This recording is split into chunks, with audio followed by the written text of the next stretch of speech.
bagaimana cara hidupmu, begitulah cara matimu.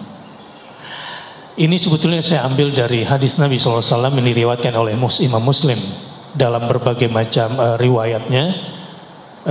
Tetapi saya ingin simpulkan dari berbagai macam riwayat hadis itu menjadi rangkuman begini: man 'asha 'ala syai'in mata 'alaih, wa man mata 'ala syai'in bu'itsa 'alaih. Bagaimana cara hidup seseorang, maka begitulah cara matinya. Bagaimana cara mati seseorang, seperti itulah nanti dibangkitkannya.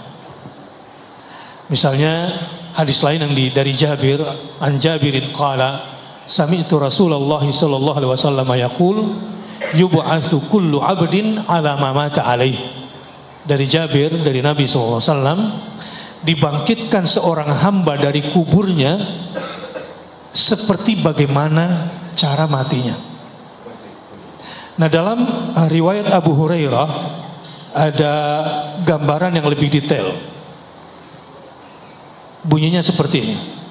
Wa fi hadis Abi Hurairah an Anasin marfu'an, juga hadis marfu' dari Anas bin Malik, man mata sakranan fa innahu yu'ayinu malakal maut sakranan wa yu'ayin munkaran wa nakiran sakranan wa yub'atsu yaumal qiyamah sakranan ila khandaqin fi wasati jahannama yusamma as-sakran. Qala Iyad awrada Muslim hadzal hadis. Jadi hadis ini juga hadis Abu Hurairah dari Anas, bahwa hadis ini juga marfu. Artinya begini: barang siapa matinya dalam keadaan mabuk, maka dia akan menghadapi malaikat maut dalam keadaan mabuk.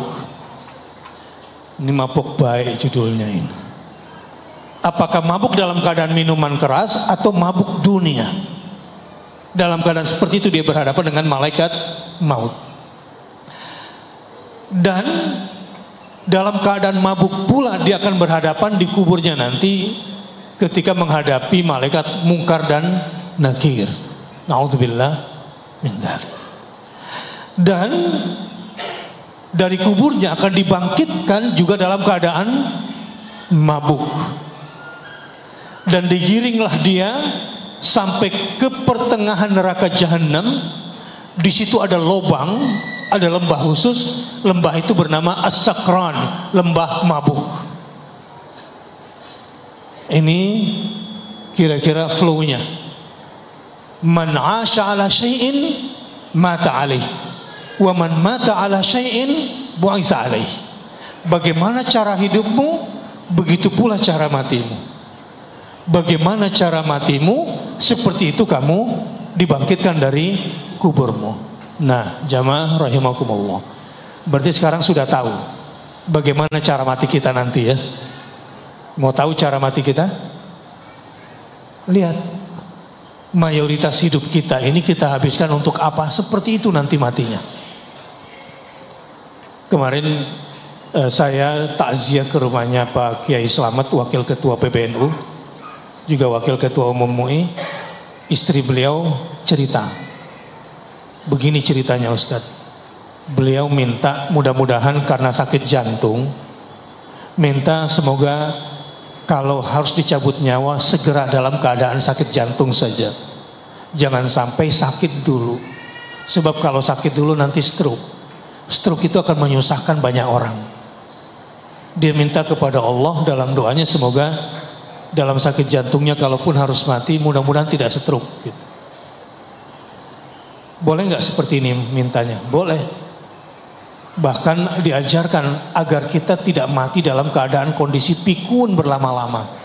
Allahumma inni a'udzubika min arzalil umur. Ya Allah, lindungilah aku agar jangan sampai ke usia pikun. Bapak-bapak rencananya mau mati kapan? Ibu-ibu mau meninggal dengan cara apa? Tapi qadarullah ya, yang kebanyakan kena stroke itu bapak-bapak atau ibu-ibu? Yang kebanyakan kena stroke itu laki-laki atau perempuan? Ingat-ingat nih Pak. Yang waktu masih jaya suka berkhianat sama istrinya. Itu banyak saya lihat ketika sudah tua, dia kena stroke. Sudah stroke gak berdaya, cemburuan pula. Itu ditinggalin ngaji sama istrinya kemana-mana nanti. Ditinggalin ke rumah cucunya nanti. Sudah stroke, belagu lagi, cemburuan. Wah, itu semakin cepat matinya biasanya. Naudzubillah. Kalau nggak mau mati dalam keadaan stroke, mari kita berdoa dulu sama-sama. Allahumma inni a'udzubika min ardhalil umur. Ya Allah, ya Tuhan kami, aku berlindung kepadamu dari usia pikun. Nah, itu maksudnya ardhalil umur, usia hina.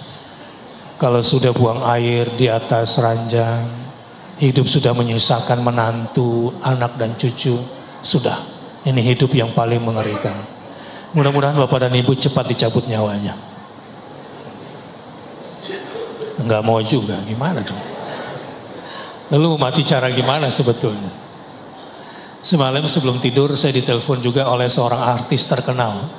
Artisah. Kalau artis kan laki-laki.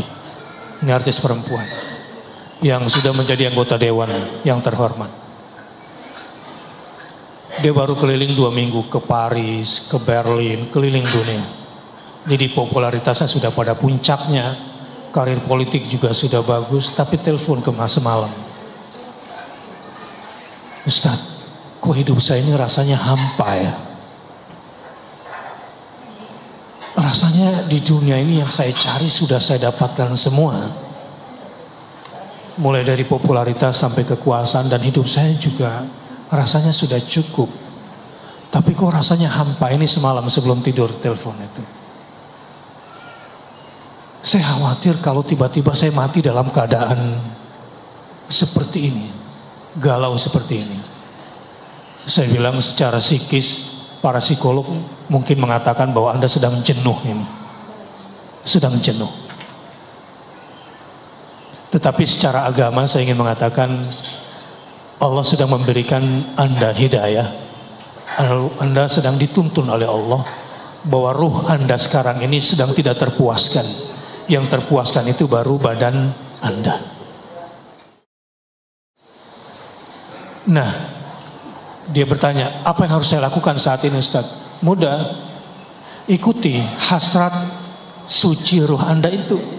Ya, apa step yang harus saya lakukan? Dia bilang, pertama, yang paling dibutuhkan oleh rohmu itu adalah ingat Allah.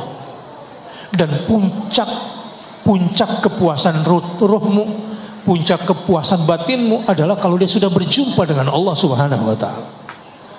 Dan cara paling cepat, yang paling instan untuk memulai hidup penuh makna adalah ya ayyuhalladzina amanu dzkurullaha dzikran katsira wasabbihuhu bukratan wa asila. Saya bilang begitu. Oke. Terus apa lagi Ustaz? Kalau ingin lebih puas lagi hidup kamu dan terpuaskan lagi, perbaiki ibadahmu mulai dari sholatmu. Ya, innal insana khuliqa halu'an. Tabiat manusia itu secara ruhiyah itu suka berkeluh kesah dan kikir. Jadi halu'an itu dua. Manusia itu tercipta halu'an, suka berkeluh kesah dan kikir. Kapan manusia berkeluh kesah? Idza massahu syarru jazu'an. Kalau dia sedang tertimpa kesulitan, maka mengeluh, berkeluh kesahlah jiwanya.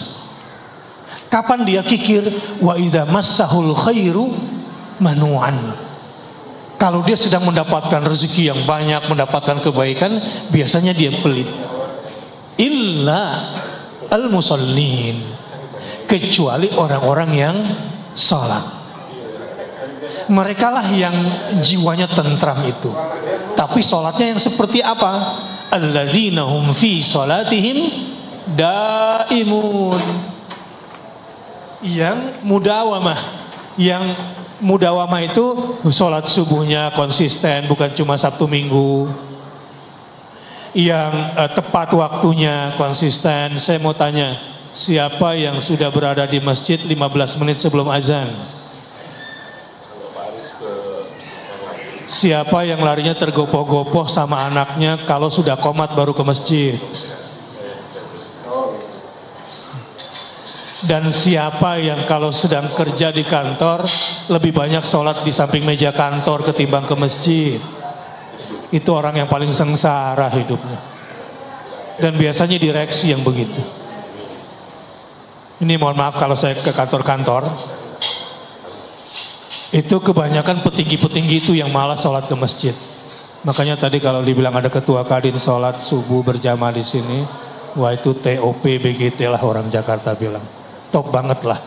Dan saya kira di sini juga banyak orang-orang yang posisi keduniaannya bagus tetapi sholatnya juga bagus.